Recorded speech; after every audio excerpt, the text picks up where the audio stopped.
গোপাল ভাঁড়ের ভাইপো আর তার স্ত্রীর মধ্যে ভীষণ ঝগড়া বেঁধেছে। মধ্যস্থতা করতে এগিয়ে এলেন গোপাল। বললেন, বলি কি নিয়ে এত ঝগড়া হচ্ছে শুনি? গোপালের ভাইপো বলল, দেখুন তো কাকা, আমি আগামী বছর একটা দুধেল গাই কিনবো বলছি, আর আমার স্ত্রী বলছে সে নাকি গায়ের দুধ দিয়ে পায়েস রাঁধবে। ভাইপোর স্ত্রীও সমান তেজে চেঁচিয়ে উঠল। দুহাত তুলে দুজনকে থামতে ইঙ্গিত করে গোপাল বললেন, আস্তে আস্তে, গাধা নাকি তোরা?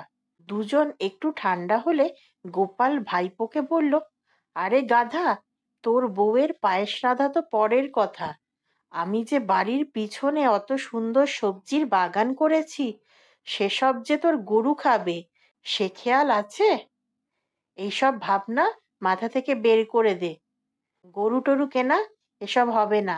এই বলে গোপাল হনহন করে নিজের বাড়ির দিকে এগিয়ে গেল।